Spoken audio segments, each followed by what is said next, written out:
What's up, everybody? It is I, Sigma, and we are back with episode 8 of the BBET GamesCast. I am joined by Blue Bones. What's going on, everybody? As well as Superman Jeff 12. What's good? And we are here today, as we do always. We're going to start with what we've been playing. Jeff, how about you? Let us know what you've actually been gaming on in the recent week. Oh, man. So I played a little bit of Anthem. I actually went on just to check and see if the Cataclysm had released. Mm-hmm. It's not released yet. So they just have no date. What's it like? It's just this nebulous thing that'll just pop up out of nowhere. PTR. I'm guessing what they're doing is they're seeing how it does on PTR and how many changes or bug fixes they have to do. I mean, yeah, I guess the more they'll release a release date on it. So like the more stress testing and quality control they can do, I guess the better for that game. In light of its history. But which is weird, is because most times, games will have a release date, but it'll be on PTR before the release date. That's exactly what scares me about what you just said, because what that sounds to me is that they found a lot of bugs in the PTR and they can't put out a release date, and they were scared about it before. On their Twitter account, what he supposedly said was, "There's not many changes we have to make so far." But like you said, that does scare me. It's like you don't know if this is actually a finished product. So you're putting it out worried and kind of leaving an open window saying, hey, we don't want to put out a release date just in case we do have to go back and change a bunch of stuff. And in their defense, like, clearly you guys know I'm not like an Anthem apologist. I don't even play the game. But in the defense of the developers, with all the backlash that they've been getting for everything that they have released, Cataclysm is supposed to be their raid equivalent, even though from what I saw of the announcement video, it doesn't sound anything close to like a raid like Destiny or the Division. So it's a new thing that's supposed to be their raid equivalent, supposed to be a big deal, so maybe help rejuvenate the series. They're gonna be nervous. Like, this is kind of like their last shot. Like, if this comes out and it's like a dud, then nobody, like, you guys are probably not even touching Anthem anymore. And you guys have been playing it since Jeff has been playing it since it released. Blue actually got into it later. But like, you guys, it's $20 now, yo. Yeah, it is $20, and I still don't want to buy it. I saw it at GameStop yesterday for $20. I was like, yo, you bought that one 4 times over. Right. You're not lying. I was like, what? Okay, so I get that. I mean, the question is, would you rather, and I guess we would rather wait to have a fleshed out product. Really, like, if it ends up being like really good and it brings people back in, then great. Then you'll never even care that it was delayed. But right. Yeah, that's true. If it's bad, then it's bad forever. I think Miyamoto was, the person quoted as saying that. I mean, I'm paraphrasing, but something along those lines. But okay, so was that it, Anthem? Or? Oh no, just Assassin's Creed. I think you guys saw a little bit of that. Yeah, I did I actually. started the storyline for the first Blade and was fighting Darius, and he was trying to put a hurting on me. Trying? What do you mean trying? He was trying. Succeeding. Because it's so wrong. Like, enemies, they become like unblockable or kind of invincible when they're red for the most part. So they'll glow red and they'll do a move. This dude was able to take me out of my moves without even doing that. Like stuff that never happened with anybody else. This dude was able to do it. And I'm like, what the heck? I finally beat him, but he was a little bit much. Just a little bit. I had to set him on fire and just like let him burn.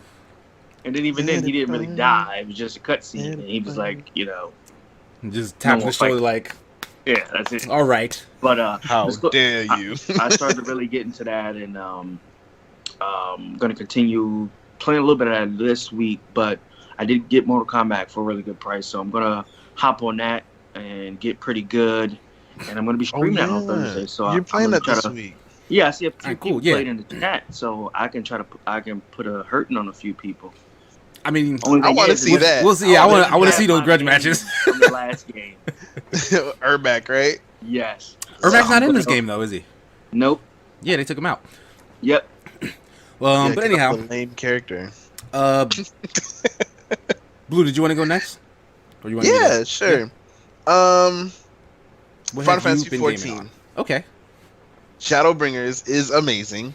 I know you guys got to jump in a little bit and see some of the story.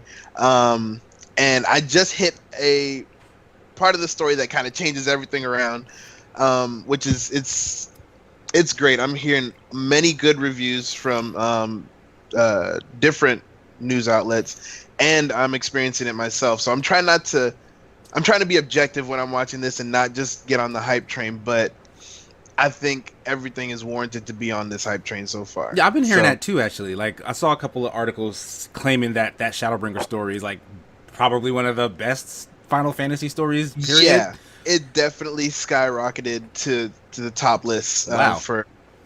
That's like super interesting to me. That fan. An MMO, mind you, not like a regular Exactly. RPG, but like an And MMO that's story is that intriguing? Yeah, because like it's one thing to play through a story as this great hero, and you learn about their backstory, and it's great. But it's another thing to craft that hero over a long period of time, and then have them be so pivotal in this great story. And you're when I say you craft, every little detail, how they look, how they walk, how they talk, the clothes that they wear, the fighting style they do, everything that you put in that blood, sweat, and tears and is worth it in this expansion. Wow, man, yeah, the payoff it feels so good. That's crazy. It really does. Yeah, I may have to. I'm thinking about going back. Yeah, not me going back, but I feel like I may want to check it out. Maybe They I got just don't like the 30-day subscription trial. model. I don't like the subscription model. 30 days is not going to be enough from what I've been hearing. Honestly, you're not going to get anywhere in 30 I days. mean, I don't obviously, they want you to subscribe, but the opportunity is there for you to try and grind it out. 14 This- for me is like, if it was 10, I'd be like, okay, When you get into the game and really start playing, 15 feels fair. At least for me, 15 feels fair. There's a whole bunch of content that I haven't even touched yet, and I've been playing this game for years. How many? How many years? Yeah, that's a good question. Like 2.5, I think, active 2.5. and Yeah, then, because you play like at least a couple times a week. Like you're in there like doing all the dailies and yeah, if not So more if than I that. go back, I need one of those dope mounts you got. okay. We'll work on it once you get in game. Yeah, see? You see how he kind of agreed? But Yeah. he agreed to it? Of course, you know what I'm saying. I said we're gonna work on it. So yeah, Final Fantasy 14 has been taking a lot of my time, and I was doing some. I'm trying to branch out to some new characters on Overwatch, but I haven't played anything out of my normal repertoire. It's been a little busy this weekend, so yeah, those two. That's what Blue's been playing. That's what's up. Yeah. So I Yeah, man. recently got 2 reviews put up. Mm-hmm. I think I mentioned the other one last podcast, the Sea of Solitude. You did. Yeah. Yeah. So That's getting some good feedback. yeah, it has been getting really good feedback. Like I'm kind of feeling myself a little bit, but You should be. I You gotta. should. Yeah, I really appreciate you guys because I peep when you guys pop in the YouTube comments and actually throw stuff in there too. Yeah. So I see that stuff. But I got immediately thrown into another review which is already out for a game called Eagle Island. It's an indie title. Mm-hmm. It's kind of a light Metroidvania. Like it has an overworld where you'll beat bosses, gain powers, and then be able to go to new locations like standard Metroidvania stuff. But the actual like boots on the ground gameplay is more like Splunky or like what is the name of that game? Dead Cells, where it's like a randomly generated 2D action platformer place, and like all the power-ups that you get are randomly generated. All the enemies, well, not the enemies are specific to those dungeon types, but their locations are randomly generated. The shape of the map is randomly generated. The location of like the boss room or the item shop rooms, all that stuff is random, and it's stupid hard. So it's like Really? the fact that it's that hard and that the abilities that you get are random. I feel like that doesn't mesh well. Like if you're gonna make something that challenging, then allow me to pick the powers that suit me best In that order, in whatever Right. order you yeah. Yeah, so like it just made it I think it leaves too much up to chance. right. Yeah, Is that what you're because saying? there are runs where I'll be really lucky. Like I'll end up getting a shield of invulnerability that'll let me Yeah. run through like 2 or 3 rooms before exits out, or a thing that makes my bird, because you attack with an owl first of all, like Yeah.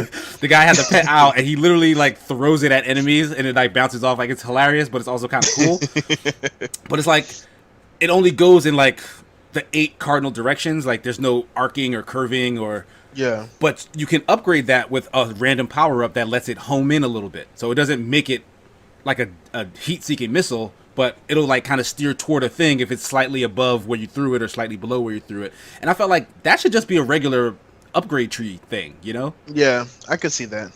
I could see that. So I ended up having to turn the difficulty down to actually complete what I was doing, but that didn't make the game any less difficult. It just made it that I was a little bit more survivable. Like it just gave me more health and like more chances to get health back.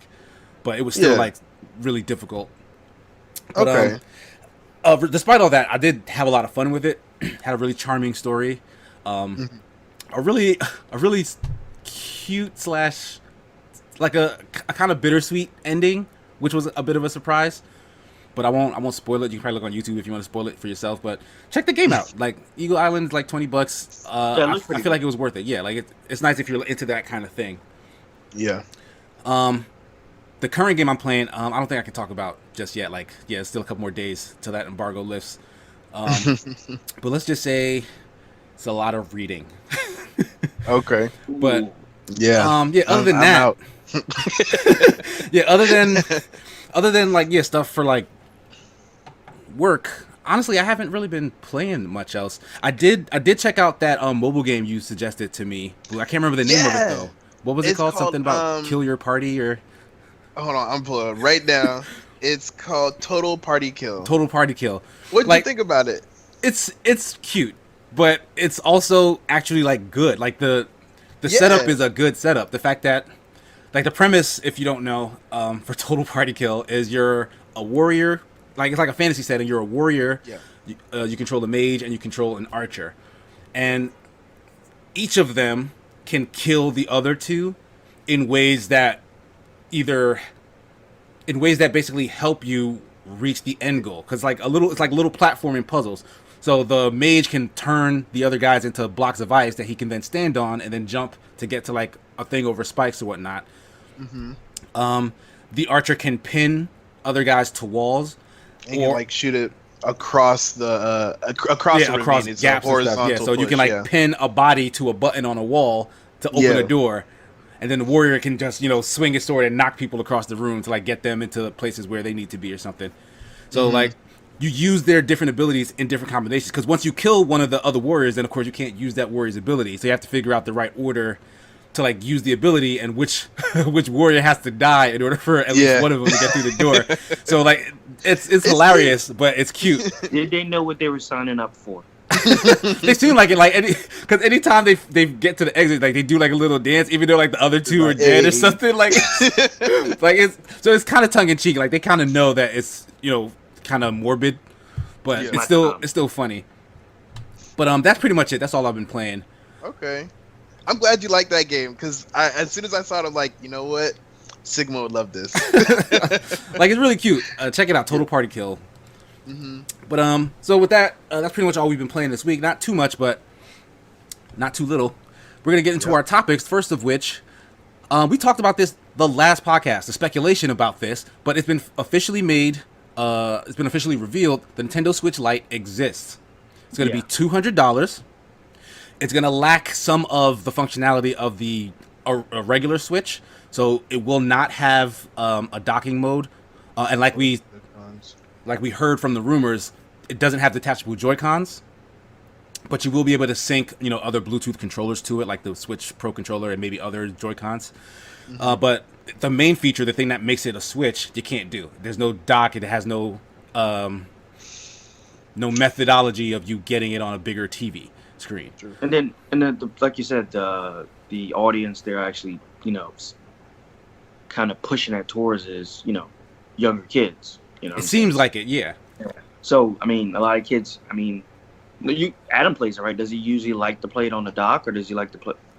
I'll be honest, he likes to play it on the bigger screen. But so that might be something that they might have missed on. For gamers like me, I'm if I was gonna buy a Switch now, I might look into this because I normally don't play a lot of Nintendo games on my big screen. It's on the go when I'm traveling or if I'm bored at school or something like that. I'm bringing it with me handheld. That would probably fit better in my pocket. Yeah, And it I'm is not a worried little about smaller. the Joy-Cons cracking off. And it's $100 cheaper, and I'm playing the same games. I still got the internet connectability, right? So I can play with my friends if I really want to. But for gamers like me that aren't hardcore Nintendo fans, or I should say Smash fans, to be honest, because that's the only thing I would really buy the controller for. Yeah, I think that it's a good move.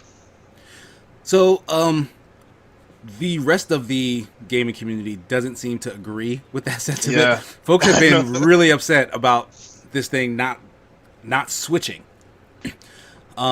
It's light, yo. It's. I mean, yeah. It ain't anything that, you know. So I mean, I kind of see where they're coming from, but it's like I really don't feel like this thing is geared towards people who already have a Switch. Like the bigger Nintendo fans who already went and bought a Switch and are using their Switch, maybe got their hopes up that they'd get a revision that was, you know, maybe a better form factor, more solid design, some upgrades or whatnot, you know, smaller that they could take around everywhere, but it would still allow them to do everything that they do on their Switch, and it doesn't. So maybe for $100 less, it's not enough, but because of the fact that it doesn't switch to TV, I do feel like that might be a deciding factor, because I was thinking about getting it for Adam and then, you know, using it to kind of move back and forth because I have, you know, the dock. He'll go and play on the TV when I'm not using it, and then he can just take it to his room or whatnot. For him not to have that option anymore feels like he'd still want to use my Switch, which I don't want him to do. Of course. You know? I think what they're trying to do. Oh, go ahead. I was just gonna say, I do believe the dock would be nice. That would, and then you'd have to use a Pro controller, right? Because you can't use the you wouldn't be able to take the Joy-Cons off. So if they do something, I think they should release like later on a controller and dock bundle for the Lite. Well, I'm wondering if that's even a possibility, because maybe it's like a wireless dock. I don't know. Yeah, the thing charges with what do you call it? USB-C or whatever. Right. Yeah. But not everything has like an HDMI out via USB-C, and I feel like they literally took that hardware functionality out. So it's not even a thing that they can like patch in. It's just not there. Maybe to cut costs, you know, make it a cheaper model, they took that functionality out. So it's not even like they're releasing this thing, and unless they release a brand new version of the Lite, it's just not going to be able to dock ever. Yeah, that's true. I think maybe what they might be trying to do is kind of like, which is a, you know, double-edged sword. You know, it's like they're trying to replace their 3DS. Right. I mean, because pretty much that's what the 2DS kind of was. It was a cheaper 3DS version. But now, if you're essentially just putting out a handheld system. Yeah. So, you know. Yeah, so I mean, it defeats the purpose of being called a Switch. Yeah. So they're trying to get people to say, "Oh, I have a 3DS. Oh, I want a Switch, SwitchLite. I can use that." And the people who might not necessarily care about the docking are going to be like, you know, "Oh, it's a cheaper version of the." That's true. Of the Same Switch. stuff. But what you don't understand is one of their most popular games, which is Smash Brothers. Most people don't enjoy playing that with just the handheld. Yeah. Well, that's why it seems like there's like two distinct Switch audiences. Like there's the folks who almost exclusively play it docked, and then there's the folks who almost exclusively play it in handheld mode. Yeah. And those are the ones. Yeah, those are different audiences that play different games. Like handheld people do not play Smash. Like. Because clearly that's not a game that you play handheld. But then you're playing Fire Emblem or something. Right, yeah. That might be like much better suited to just only being on the go. Because Fire Emblem, up until the most part, has just routinely just been on the 3DS. Same thing with Pokemon. This is like the first, you know, mainline console Pokemon. And then you get, you know, their first version of a handheld, like exclusively handheld Switch. That kind of does seem to go hand in hand. Like the Pokemon fans are probably like, oh yeah, I've been waiting on this. I didn't see no reason for a Switch before this. A fun little fact is you could play Pokemon Blue and Red on the TV, but you had to do it through Pokemon Stadium. I vaguely remember that. Yep. Because I know they did have like that Game Boy adapter thing, but I feel like I did that. I think we did too. Pokemon Stadium, and you were able to hook the Game Boy up and play Pokemon on the TV using a 64 controller. Because you could Man, the you could even 64 transfer was so Pokemon funky. into it. Yep. Yeah. Like you could get your Pokemon from the actual Game Boy game into the Stadium. So yeah, I remember that. Yeah, we did do that. Yep. But that's pretty much all that we got from the Nintendo Switch Lite news. The fact that that's a real thing is kind of dope. Maybe not for some people. I don't know. On one hand, I feel like people are complaining that Diet Coke don't have sugar in All it. the sugar. You know what I mean? And then on the other hand, you know, it's like Coke without caffeine at all. Right. So I mean, it's for like a specific audience, and that specific audience is probably gonna love it. And if you already have a Switch, then you don't need it. Essentially. Exactly. Yeah. Yeah, that's true. It's not for you. So on that note, what is for us? Netflix, maybe. That was a bad transition, but we did get news that Cuphead, the formerly exclusive Xbox game, which has come to Switch, Yes. is getting a Netflix cartoon. Mm. So I think it's gonna be cool, man. yeah, and honestly, this kind of comes off the heels of a bunch of other video game related things also hitting Netflix. We got the Witcher series that's been announced a while back. Yep. Oh man, that looks amazing. Mm-hmm. So to me, it kind of seems like Netflix, after losing like this kind of Disney connection, Yep. maybe looking for other original content that has big fan bases for them to kind of lord over people as exclusive content, right? They just said, "Hey, They you don't want." Yeah, it looks we'll like- just do it ourselves. it looks like they're turning You to wanna the take video it? game world Yep. versus like, wanna you take know, your properties with you. Guess what? We'll reach out and get some more. right? Yeah, and then they're pivoting towards gaming. It seems like, which I don't think is a bad idea. It's not bad. They're No. doing a good job with it too. The They're Castlevania, smart. Castlevania, right? Yeah, Castlevania. I think the season 1 was really good. Season 2 wasn't as great, but I like the them both, honestly. The way that they took the whole series from the video game was amazing. Yeah, that That's the adaptation kind of is probably the adaptations that best we like to see. That's probably Yep. the best game The adaptation. characters were Yeah. very true to the game, the way they Mhm. looked, you know, and it was amazing. I think the story was great as well. It did Yeah. a great job of capturing who Dracula was, as far as Yeah. Right, it like humanized him a bit. yeah, like gave him he some loved his backstory woman. It and made him a sympathetic villain. And Right. that's what- those are always the best villains. You understand why they wanted to do something, not just I want to destroy all of humanity.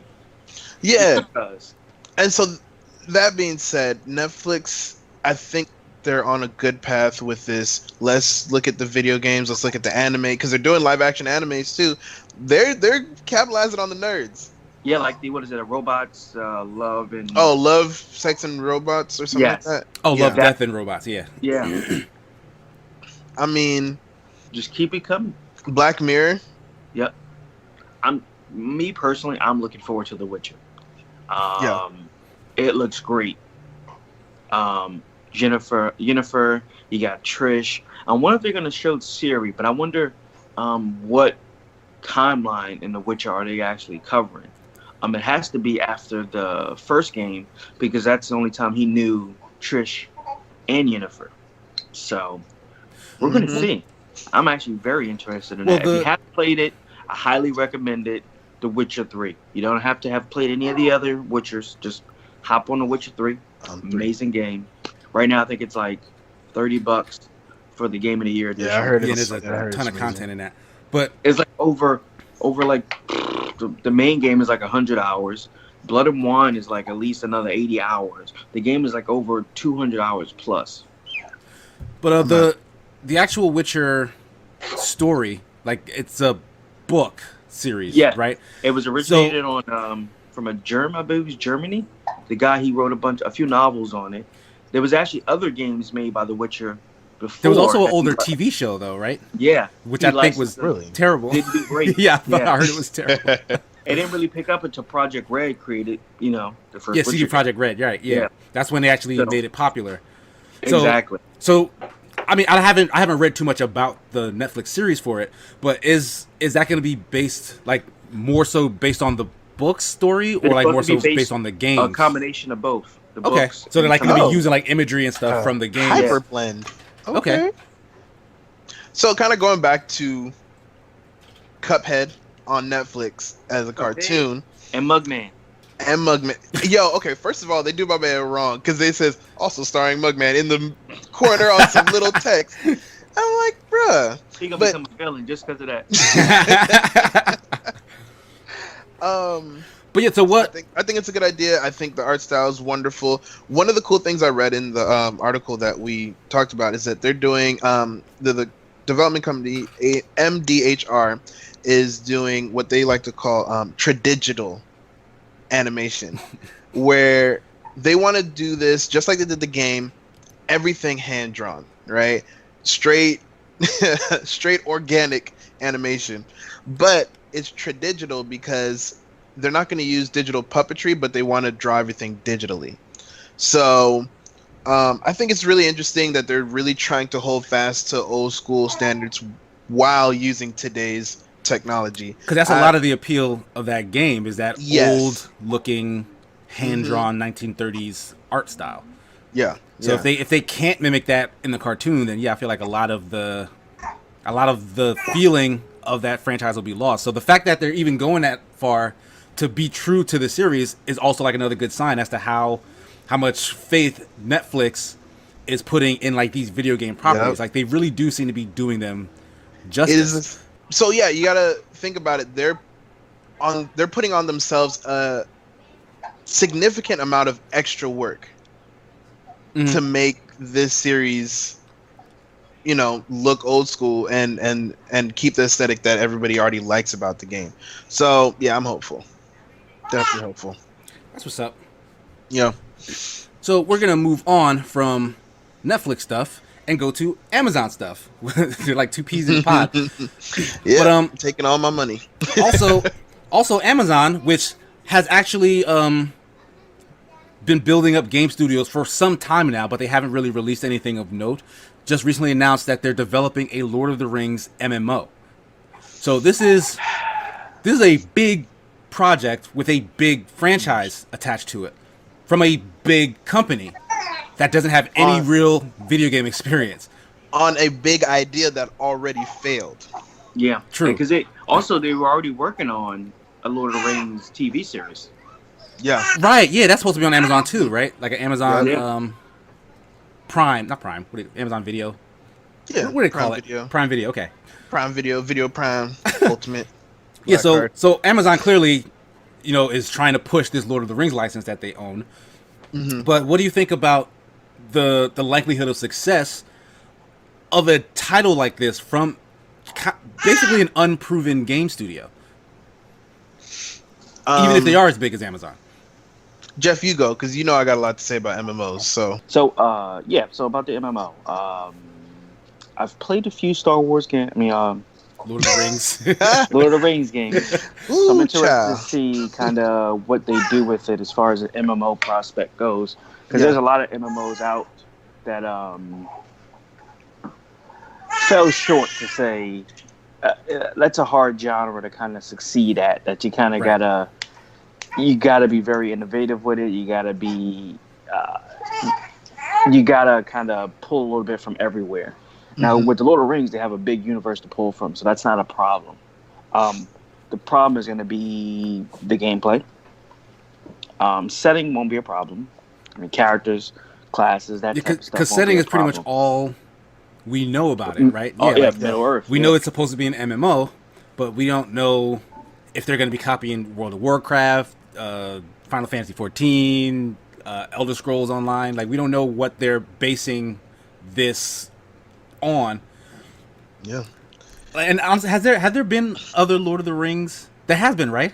Yeah, there was like a Lord of the Rings online thing. Yeah, there was one MMO. I was going to mention that when it came around to me.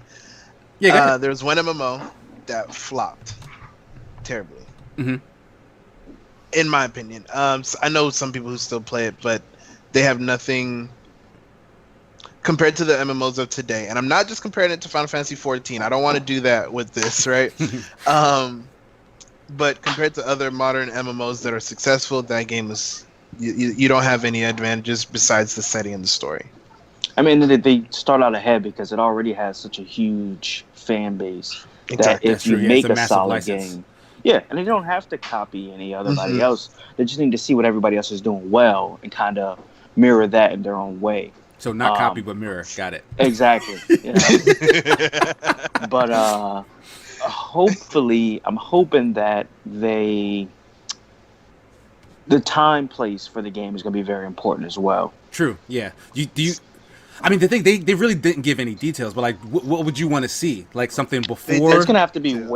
way before. I'm thinking like They- around the age of when Sauron kind of came to be. Talking about the second age. Yeah, because he wasn't always as powerful as he is now. It has to be like before the rings are made, before that, in order to kind of explore an area that people. But then how would they haven't call already. it Lord of the Rings? Well, it just said it's in the Lord of the Rings Universe? kind of universe. Yeah, so like even It can still be a prequel yeah, you know, to the Lord of the Rings. I doubt that's going to be the final name, like Lord of the Rings MMO. It's going to be Right. something else, you know. They just that's what everybody knows, so that's kind of how they describe it. Instead of saying they didn't even say like a Tolkien MMO. It's just Lord of the Rings. Lord of the Rings. Okay. Because there's been multiple tower diving games for it. There's been MOBAs. Yeah, there've been a lot of games in that universe. Yeah. Some not so good, but some actually pretty decent. Really good. Yeah, The Hobbit. Shadow was of good. War. The Hobbit Shadow was War good. really You good. like that game? For 64? Yeah. Was that? Yeah, I liked it. Was that on 64? Yeah. That is surprising to me. I'm gonna have to look that up. Because if there was one on 64, there was probably one later. Was that 64 or GameCube it was on? I feel like it might have been Xbox even, like maybe OG Xbox. There was the Hobbit game. No, you're right. You're right. It was. I didn't mind it. It wasn't great, but I mean, at the time, it was good to me. You know. If you Right, enjoyed it, yeah. you enjoyed Yeah. it. Yeah, right. Then yeah. there was the Two Towers. Mm-hmm. Yeah, those Yeah, those- action hack and slashy ones. Yeah. I played a little bit of that. There was also one that I played on PC that was like third person. It was before the Shadow of Mordor games, and that was actually pretty good. But I cannot remember the name of it like at all. And I don't think it was based on the movies. I think it was more so based in the universe.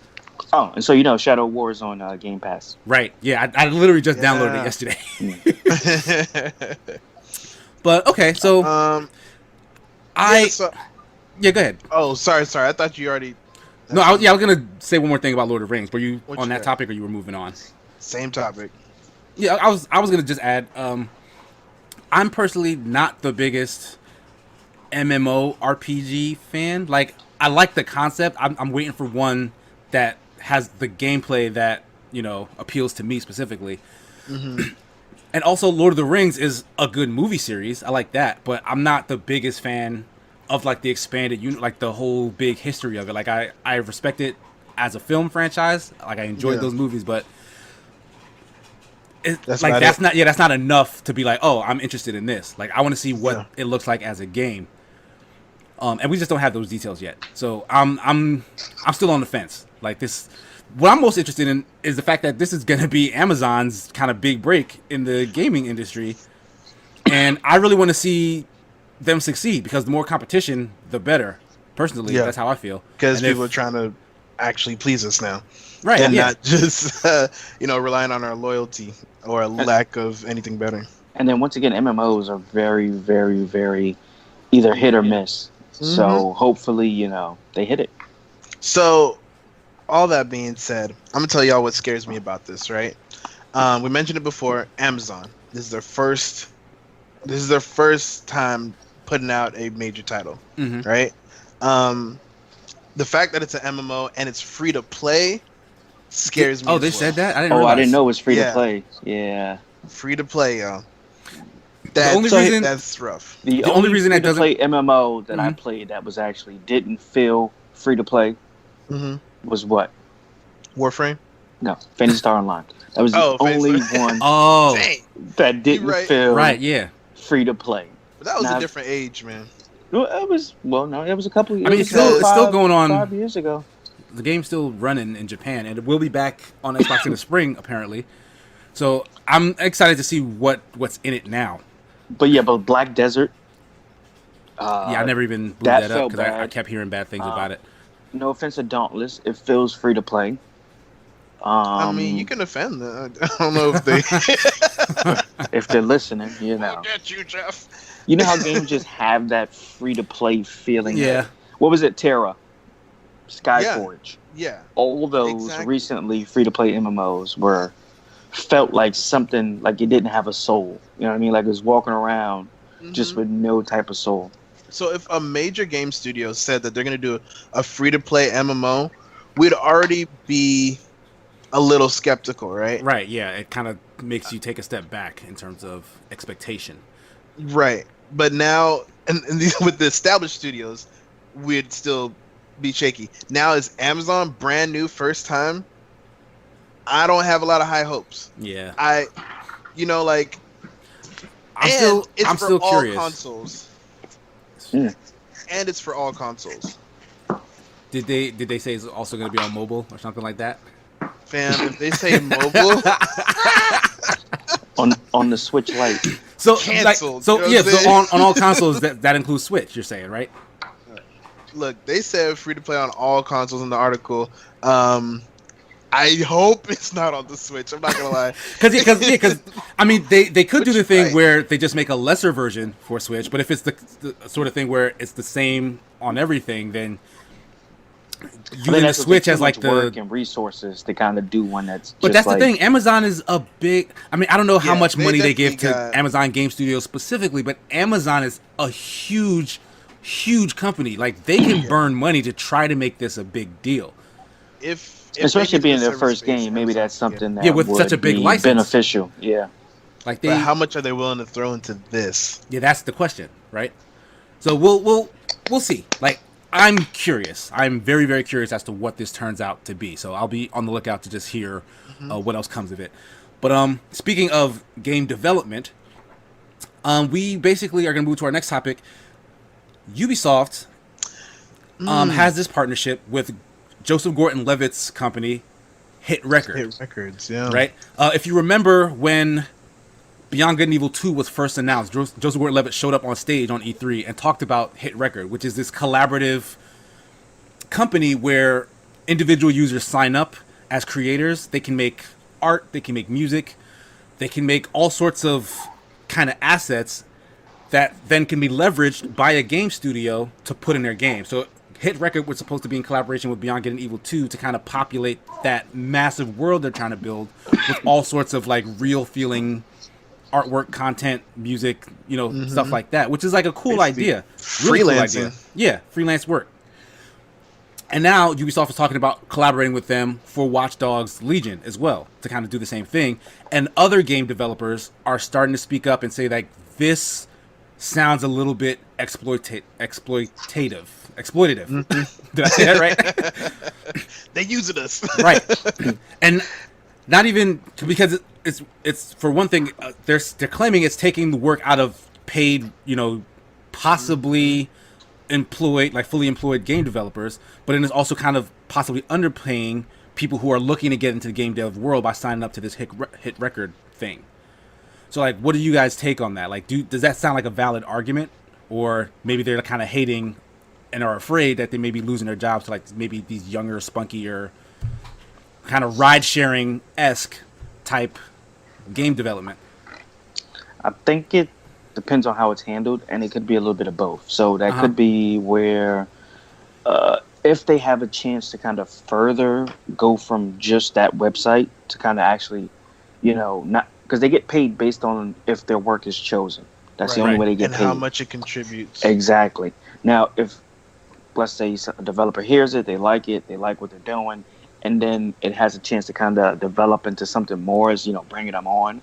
But if they're just using that as a quick way or cheap way to kind of cut out other people, and it's like, hey, we don't have to, instead of having people commission music and they have to pay them anyway, we can have people commission stuff, and if we don't like it, guess what? We don't have to pay them. But that doesn't, attribute to the hours they spent. Right. And, creating that content. So I think it would behoove them, because it seems to be getting a lot of backlash from it, to kind of maybe offer a stipend to people who are working on it.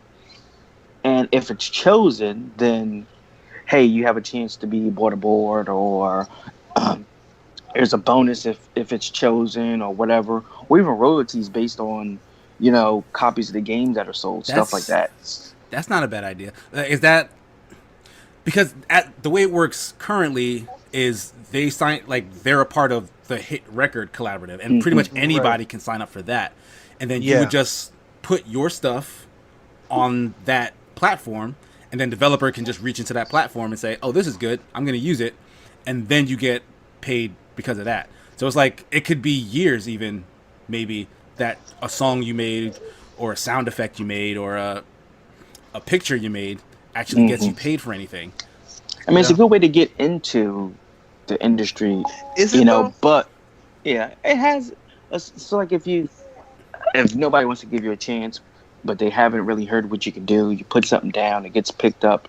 But once again, it depends on if they're just picking stuff up because it's cheaper to pick it up, and not opposed to looking for new talent, or you know what I mean. Because well, this is the thing, right? Say this hit records deal is beneficial to a company. You're like, I'm Blue Bones Gaming Company is gonna use some music that we picked up from 5 different artists on Hit Records, right?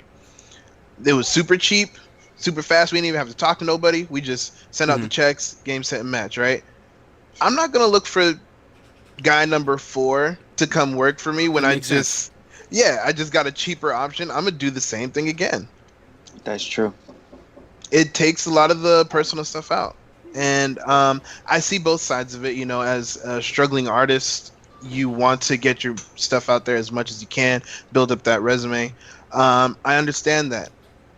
I also think it's not good for the industry Like in the long run, because in the long run. I can't I can't fault how good of an idea it sounds like on paper. I know there has to be some kind of tweak to make it fair. Because All the people that are in the industry now who've been working years and years and years, getting these degrees, getting this training, you know, and dealing with BS to get to the positions that they are, they're just getting thrown out. Like it's I feel like this is how taxi drivers felt when when Lyft and Uber came when out. Lyft and Uber Yeah. became invented, it's literally And pushing them out of that industry because it's just exactly. a much more convenient way to do it, and anybody can essentially be a cab driver. But there are good, like, that's sort of a good thing because the taxi industry has kind of had a bit of a monopoly on True. things, on fares, on services, stuff. Like, you got weird discrimination because weird biases kind of grew up from taxi people not wanting to pick up, people of color and things of that nature. So in a Yeah. way, it kind of evened that playing field. And I feel like there's some of that to be said about Hit Record because maybe you weren't hired by that big company because you had like a weird sounding name or because you were a foreigner in another country and you couldn't You get saying into it this dev takes studio. out discrimination? It kind of removes that and only lets the artwork shine, right? You know what? And you make a good point there because my biggest thing right now is I guess I'm worried about the people already in the industry Right. being displaced. But at the same time, we already know that there's certain demographics that only get into the industry from, there's not necessarily a fair chance.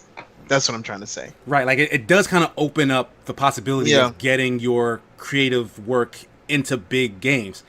But on the other side, I do feel like if maybe you delineate it, because yes, your game will have artists and whatnot, but in the case of say Beyond Good and Evil, the massive worlds that they're building, it looks like, if that's taking the entirety of their team to just build that stuff, and then you fill up the details with the work of these smaller collaborators, I feel like that's the more even trade. Like, I don't feel like you're maybe displacing the staff by getting someone to do. But you're outsourcing. Right. Yeah, you are kind of outsourcing a It little is bit. outsourcing. But I mean, that's something that the people who are providing that outsourced work can put on a resume, possibly. True. So I mean, it's not the same level of work, of course.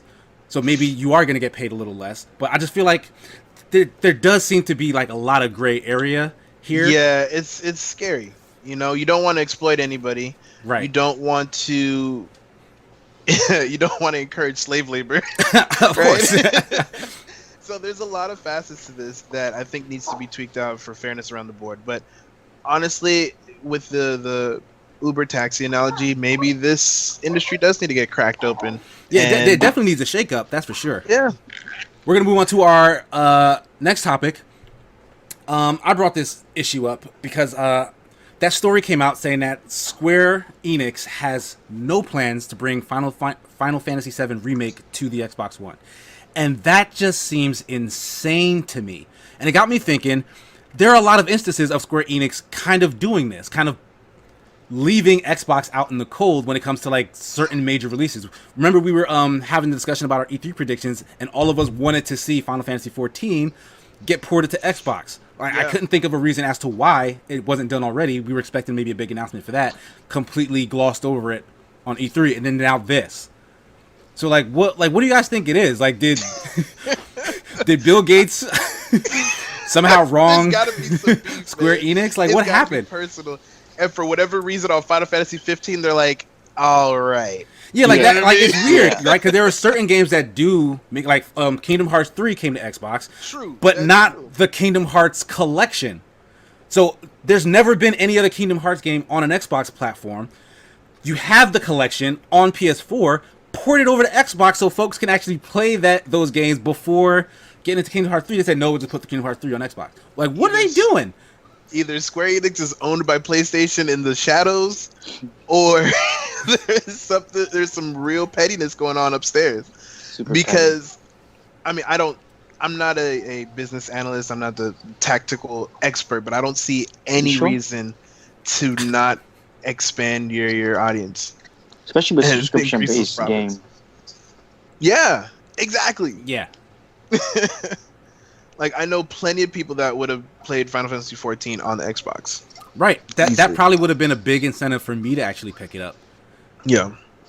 Now, because there was a earlier leak, supposedly, that it was leaked on a German Xbox site that the release date for Xbox. Now, that same article you wrote said that was not a real, that was false. You don't know why that was posted on there or whatever it is.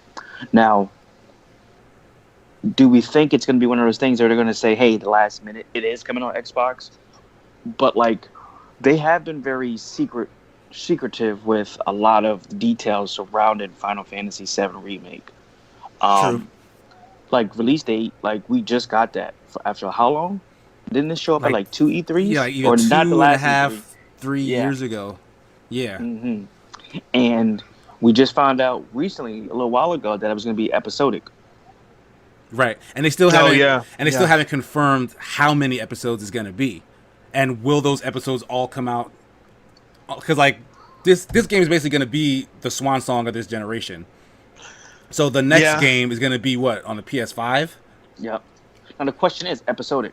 I mean, we've had The Walking Dead. We have games that. How do you do that with a game where you have to farm experience? Right. Yeah. Especially an action game. Yes. But I mean, not play for 30 minutes, put it down, and then wait. Yeah, but not to get too off. Too deep into what Final Fantasy VII is. We can just go on and on and on about it. Right, because. But yeah, I mean, I don't see why they would limit themselves to that unless there was some type of under-the-counter deal with Sony. I mean, it really seems like it, like because it's not across the board even. Ironclad. Yeah, it's not across the board. It's like and what I'm noticing is some things that are very high profile will make it over. It's like they can't not have it on the Xbox One. But then other things that are maybe not, it's like kind of this slightly under middle ground. They'll say we won't bother to put it on the Xbox One, and then they'll go and get their back catalog of a bunch of stuff that has never been on other consoles other than PS4, and then they'll just throw that on the Switch and the Xbox One. What is really, like, is it a money thing? That's like, right, because it did drop Crystal Chronicles on the Switch. Like they put what was it? That Final Fantasy collection, all of that came to Xbox as well. Oh, right? Was it Zodiac? It was like It was like 4 and 3 or some crap. Oh, like no. that. It was a bunch of ones after 10, I want to say. And the 13s never came to Xbox either, did they? I don't believe so. No. I know was the one with Lightning. Those came to Xbox. They did? Oh, that's 13. Yeah. Okay, so those did come to Xbox. Okay, so Yeah. it seems like the mainline ones, they're fine with putting them on Xbox.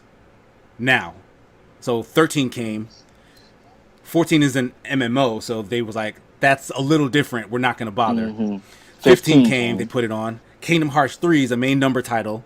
They put it on there. But the remakes and the re-releases, no, we're not going to do that. That's not a big enough thing. I don't get it. I think, in one sense, I feel like they want to stick true to their roots and the traditions and da. And I'm just like, but for real, y'all, it's 2019. It doesn't like, make any sense. I mean, traditions are just peer pressure from the dead. Like, Peer pressure let's be from honest. the dead. That's funny. Yeah, it doesn't follow any logical reasoning that I can see. Like, it's like the statement they said just says we have no plans to do it, and it doesn't explain why. Like, they don't say like, oh, we have, like we publish primarily in Japan, which isn't true. right. So like, Xbox doesn't do great overseas in Japan, so maybe that's the thing. But I mean, they sell that game in Europe. Xbox does fine in Europe. Xbox does great in the States. Like, why would you just cut out that market for yourself? Like, I don't. There's some kind of beef behind the scenes. It confounds me to no end. I really just want to know why. They just need to put it in claymation and then put it on YouTube and then duke it out. Man. Oh boy. Okay, so yeah, like really that story is all that. It's more of a rant than a story because I just don't get. Yeah. Yeah, I just don't get like they really didn't provide any We're on the information as to same why. page. So I don't know. Like it's nothing but speculation as to why they would do it that way. But anyway, final topic. This is actually something brand new. We've been hearing about this all day today. Yeah. The new James Bond movie, Bond 25, we're going to have a new 007, who is a black woman, Lashana Lynch. Yes. So, my beef with this has nothing to do with Lashana Lynch being 007.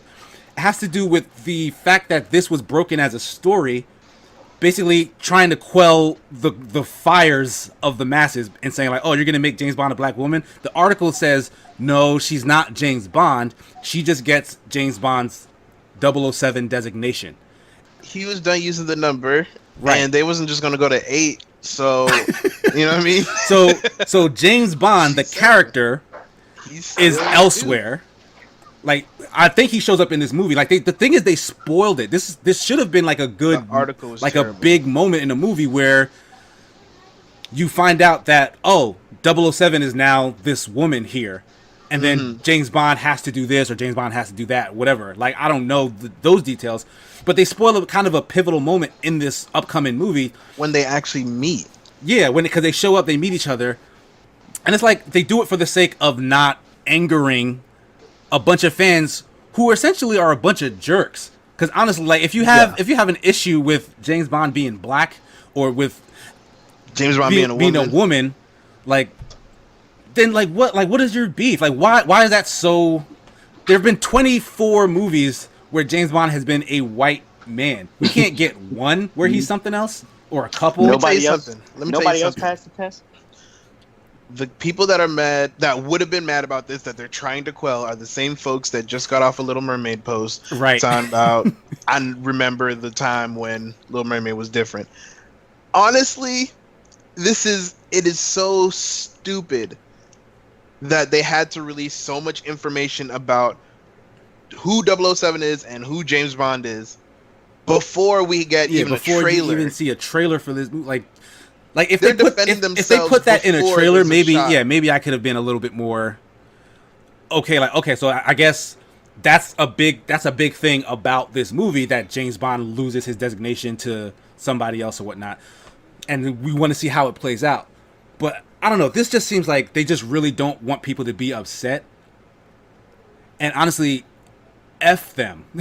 Yeah. Like Really? F It's kind those of like people. the whole Mordu thing with turning off, the ethnicities and Right, stuff. It's right, yeah. make Everybody's what so you're gonna make, afraid. and Deal with it. Have some Yeah. confidence. Right, yeah. Like Have let some the confidence that let the you're work doing of the art right speak for thing. itself. if it's a good movie, people are going to go see regardless. Right, and all of these Bond movies, for the most part, have been good movies. Yeah. You know, so like trust the in Daniel trust Craig in movies have been great. Yeah, they've been really good.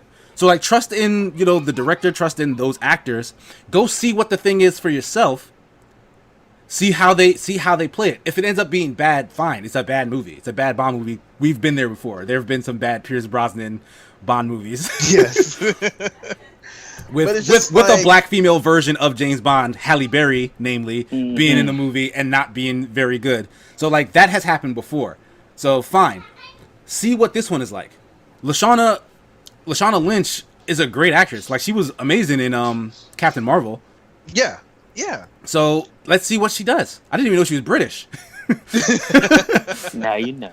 So like it's just really sad how they had to come out the gates defending themselves. How they felt like they had to come out the gates defending themselves. Right. And it's not. I'm blaming both parties here, right? I'm blaming their press, and I'm blaming the people that are putting that pressure on them. Right, yeah, because you know exactly why they did it, because they're fearing the backlash, which you can't blame them for, but it's like, I wish they would have had more of a backbone as opposed to being fearful of this faceless internet mob. So much information on that initial, it felt like you're reading like not on line for line, but this is exactly what this scene's gonna play. Yeah, they out. literally said like, oh, the scene plays out where this thing happens, this person says this, and then that person walks in the room, and then that's the big reveal. They talk like this. So it's like, oh, so you just told me what the big reveal is in this movie that I've never seen, that I would have liked to see, because that actually sounded like a cool reveal the way you guys just wrote it. Yeah. So I mean, it's upsetting, and like you're kind of seeing the effects of this kind of internet troll, internet outrage culture. Like it's producing kind of preemptive fear and just like this. It's just is dumb. It's dumb. It's really dumb that they did this. Not that they cast the black James Bond. No, that's not dumb. That's fine. It's dumb that they needed to. It's dumb that they needed to announce it in this way. Damn, Jeff. You good? You're gonna look to the side like nothing happened.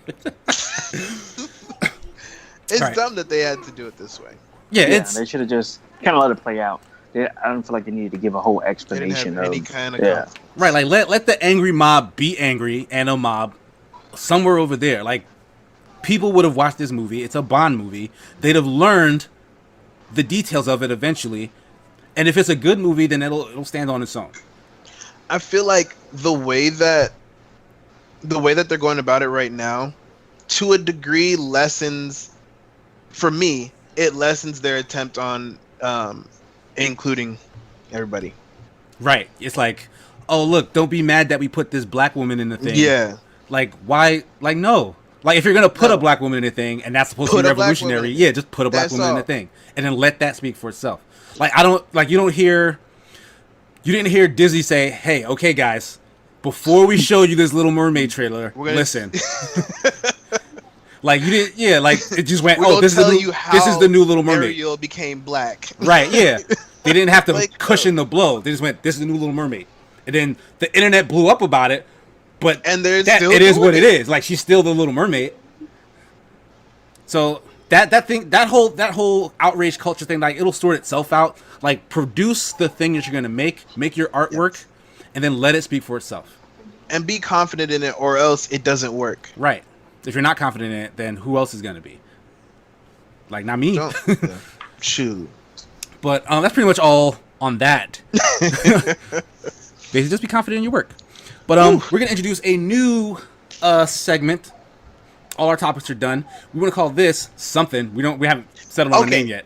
I was thinking about it, right? I think we should let our listeners and our viewers decide what this segment's called. Okay. Do you want to give them some of the ideas we've had and then let them come up with some? Yeah. So, well, first of all, we're going to describe the segment. Right. Okay. Right? So go ahead. This segment is sort of a non sequitur. Like we tend to focus mainly on video game news, also other nerd culture type news. But sometimes we just have to get something off our chest in regards to something related to nerd culture. So it's not necessarily a topic. It's not necessarily relevant to today, but it's something. It's one on our brains. Yeah, it's something that's going on in our minds amongst ourselves and stuff. So we want to just talk about it. So some titles for the name of this we've come up with are Off Topic. That's one. Mm-hmm. Side Quest is another. Mm-hmm. Side Mission was also proposed. But essentially you get the gist of it. Wait, like it's kind of Jeff's one too. Oh, Jeff, you had another one? No, it's the Fetch Quest. Fetch Quest. Okay, yeah, Fetch Quest was another one. Yeah. But you get the gist of what we're going for here is that it's tangential to kind of what we do, but maybe not super relevant. But with that being said, Jeff, you actually brought up this particular issue that you wanted to have us discuss in depth. So do you want to like go into it? Like what exactly is it? So basically this summer, we got our summer releases for different animes. And I noticed I'm going through Hulu, just in Hulu in general, and I start seeing all these new like transported to another world anime, and I'm like, okay, so I clicked on a few, and then one of them was, did you see the Demon Lord? I think it's called, with the white-haired demon. He gets transported from the real world to. I was gonna watch world. that one, and I didn't know that it And was. he's like, to a game and he's world. like an evil guy. Yeah. I might have seen that, like the So first episode of that. he gets transported to some fantasy land or whatever, and he's as powerful as he was in the game. I think I did see It was that. pretty good. Yeah. Yeah. I turned on another one recently, and it's the same exact copy of that. Yeah, that's This time the dude exactly has like black hair and whatnot. It's like the same exact story. He was a demon lord. He got transported to a fantasy video game world. Same thing. He meets two girls. I'm like, okay, turn on another one. This one was more of a Sword Art Online meets is around to pick up girls in a dungeon. Ooh, He had I white like that. hair. This one actually wasn't bad though. So Was that one somebody being transported? yes. No, wait. Is it The wrong How to to Pick Up girls in a dungeon is not a transfer? No, it's a cross between that one and Sword Art Online. Oh, Yeah. okay. Yeah. Which one are you talking about? That's across. I think I posted it in the chat. Can't remember the name. Okay. I posted it in the chat though. So this was another one that got transported to another world. But Rising of the Shield Hero is again that. Yeah, Which I and just then started. Which I just reincarnated as a finished. slime. Yeah, reincarnated. Yeah, all Reincarnated. those things. Yeah. And All then super similar. There was one more that I didn't bother watching, and there was like 4 just this summer. Exact same. Not to mention scenario. a bunch of others Sword Art that have all Online come put out. out another one. Yeah. Yeah, Sword Art Yeah. Online, I think, was the catalyst for. Because not to say that it was the first one, there were other transported to another world animes before Sword Art Online, but the proliferation of this many all coming out at once, I have to attribute that to Sword Art Online. Because Dot Is it Hack. Sword Art Online or is it Dot Hack? No, Dot Hack was before Sword Art Dot Online, but Hack like to for me was years, not as good yeah, like for as- years that has been out, and the franchise, it has not started this revolution like Sword Art Online has. Okay. Like you got to be fair. I'll give you that. Like I'll Sword give Art, you that. as But whatever I- you think about Sword Art Online, it is stupid popular, and it is Yeah. definitely causing all of these spin-offs. It has to be. For me, more recently, I would say the Shield Hero Uh-huh. and Reincarnated as a Slime. That time I was Right. reincarnated slime. Yes. I like that one. But for these anime to come out this summer, they would have had to been working on them for a bit, which means it would be kind of attributed to me would probably be Sword Art Online. Even though it's kind of got less popular with the current Yeah. seasons. I mean, the last movie wasn't bad, but I whatever. like that the Gun Gale Online one Mhm. Yeah, where it is just that followed good? the girl. You know Like what? not season 2, but there's like an extra series that just follows The little girl with the the little pink girl with the outfit. pink outfit. Yeah. That was Yeah, actually yeah. really good. Okay. So Oh, the last season of Sword Art Online wasn't too bad either. Come to think of it, I forgot the last season came out when he got transported again or something. is you that the haven't- one where they were doing? Was that a movie or was that a series? The one where they were doing like one's a the series. AR thing. Oh, that was a movie. That was a movie, okay. There's a series that came out after, not based on the same thing, but without spoiling it, that's all I can say. Okay. So we have all these animes with a very similar premise. Jeff, how do you think that is affecting our anime today? What's gonna happen is gonna get stale. It's kind of similar to the whole battle royale situation where it's gonna be oversaturation of it. Everybody doing the exact same thing without putting their own spin on it and adding something different to it. It's gonna become very stale, and also is gonna kind of affect the ones that are popular because people get tired of seeing the exact same thing, and it's gonna course. kind of stipend any creative anime that would possibly come out because they want to do kind of what's popular. Now, I'm glad you said that. Right now, 2 big animes just dropped. You're talking about Fire Force and Dr. Stone, right? Mhm. Now those have all been highly acclaimed in the manga world, and those are coming in now. Those aren't the same genre. There's also one more I was trying to remember. Season 2 of Is It Wrong to Pick Up Girls in a Dungeon? Yeah, that's technically not the same genre now. There's definitely No, MMO yeah. elements that they talk about. Da, da, da. Well, no, So- yeah, because wait, no. So I'm trying to remember because that show, How to Pick Up Girls in a Dungeon, did talk about like leveling up and stuff, right? It did. Like Yeah. It did. Yeah, did they also do the thing where they had the thing where like they're showing a AR stats. screen in front of you, which is stats. Yeah. So yeah, that I would put that in the same thing. It's close. The whole transported to another world.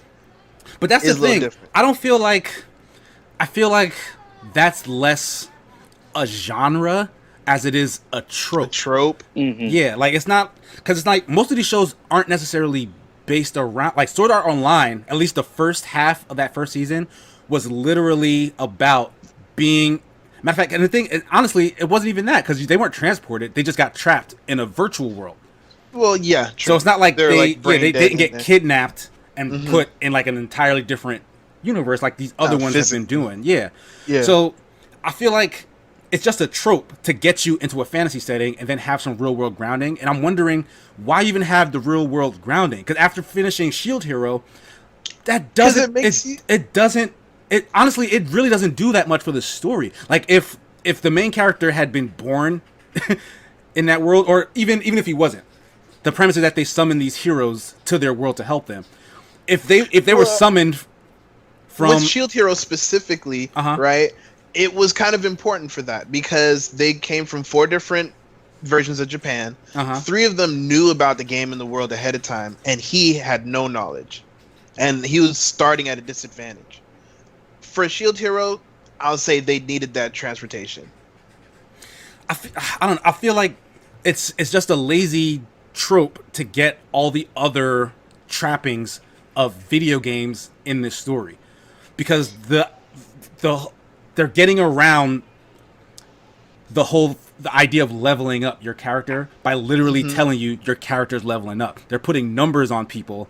They're putting health bars. They're putting like rather than a natural progression where you show your character like let's take Naruto for example, where you had the scenes where he actually You're talking learned about, how to do Rasengan from Jiraiya, right? Okay. You actually get development where you see where these characters picked up these abilities and skills.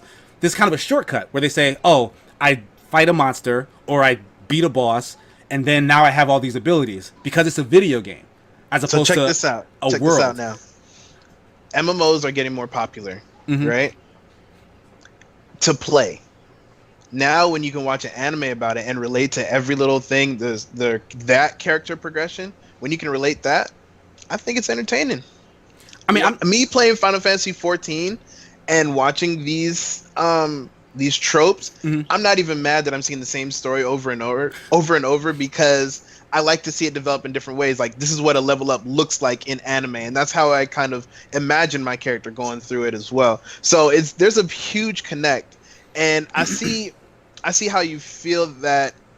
I see how you can feel that it's lazy, right? Just the transportation, especially to kind of throw them in there. But I feel like a lot of gamers who do watch these series would be like, yeah, I wish one day I woke up in the Final Fantasy world. I wish one day I woke up in World of Warcraft world, and it feels like this is the day I've been waiting for, and then they kind of pushing through that. I'm of two minds about it because, like, honestly, I don't feel like it hurts the stories they tell for the most part, but it's like if they were born in that realm, then they're just lucky to be born there. Well, because like, say they were born there, and then it turns out, oh, you're the legend, like you were like Link from Legend of Zelda, like he was born in his world, but it turns out he's the reincarnation of whatever. Like that's a trope that you can use too. But the fact that everyone's using the same trope is just that's what makes it seem lazy. Like, because they could be telling completely different stories. Like, I haven't watched the slime story yet, so I don't know how similar Overlord it is. is a completely different story They're than most of very them. unique. They're very different in that aspect. I mean, because we had Yeah, Overlord. I don't know why I was about to call it Nazareth or something. That's The world, his kingdom or whatever. yeah. But yeah, it's the same thing. But it does it in such a unique way where it doesn't feel like it's recycling that. The ones I see that more from are the ones that are like direct comparisons to like the ones that already came out previously. Oh, there's another one. Wise Man's Grandchild. Yes, I watched that. Mm-hmm. I haven't even heard of that. Man. About Merlin raising this kid that came from another world. Huh. Basically, our world. Merlin. Did the kid die or something like that? Or and got reincarnated. Got reincarnated into the into Merlin's world. That was interesting. This kid's mad OP. So. But yeah, in general, I just want to see a little bit more creativity from these studios because if the actual stories are that different, like they're not recycling the same story over and over again, then why even invite the comparison by making the first episode be, oh, I'm in the real world and now I'm in this fantasy world and look at all my stats, like because that's like the first thing you see, and then they go off and do their own things afterwards. So it's odd to say the least. I don't know, man. I feel like that's the door to open from my world, in my head, in my imagination. I feel like that's the door to walk through, and I want to see how they did it. You know what I'm saying? Like a kind of like makes it relatable.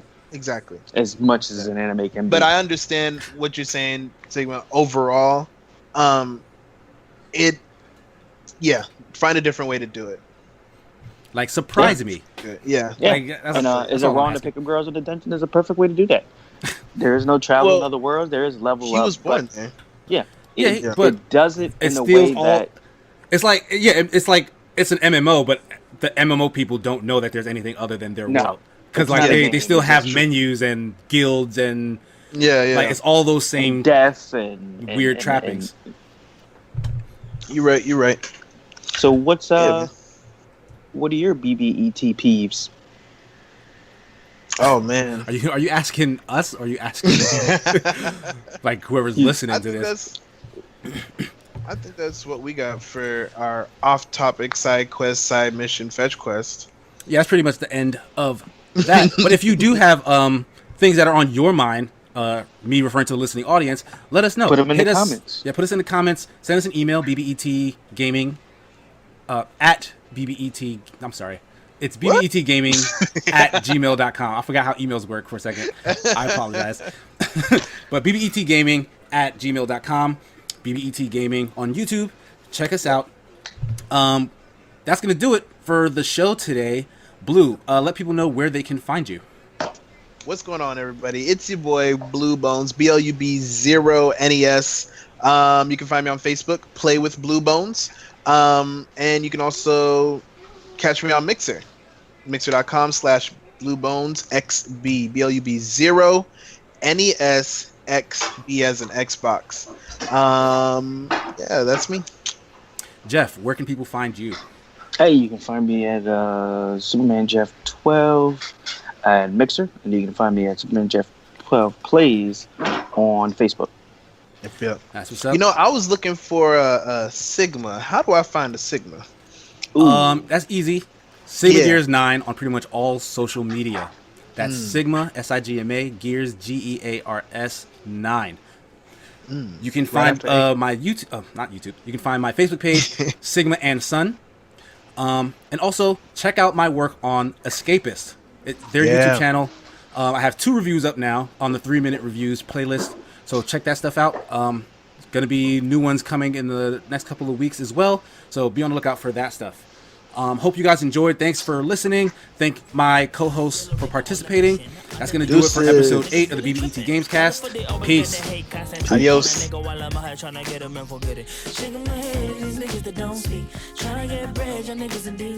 At least I'm woke, nigga, I'm a beast, at least I know. Whoa, trying to get rid of me, but I am the epitome of a city.